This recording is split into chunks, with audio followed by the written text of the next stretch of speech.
Karon sa oil price hike sa gasolina kag diesel, ang ginpatuman subong nga adlaw samtang may rollback naman sa presyo sang kerosene.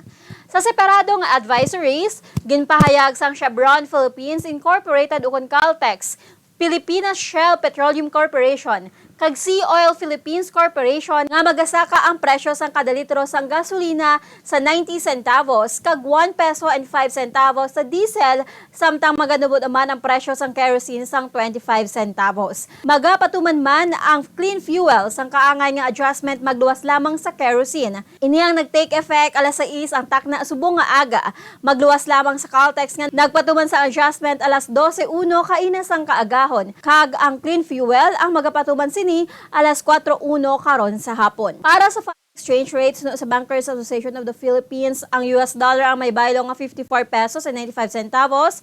Samtang sunod naman sa Bangko Sentral ng Pilipinas, ang Singaporean dollar ang may baylo nga 41 pesos and 34 centavos.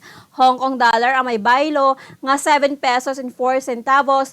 Euro ang may baylo nga 59 pesos and 5 centavos kag ang Saudi Arabian Riyal ang may baylo nga 14 pesos and 73 centavos. Ang presyo sa produktong petrolyo nagikan sa Caltex, Shell kag Petron stations ang aglided ang nagabalor sang 65 pesos and 5 centavos tubtob 67 pesos and 55 centavos. Ang premium ang nagabalor sang 65 pesos and 75 centavos tubtob 68 pesos and 75 centavos. Kag ang diesel ang nagabalor sang 59 pesos and 90 centavos tubtob 66 pesos and 90 centavos.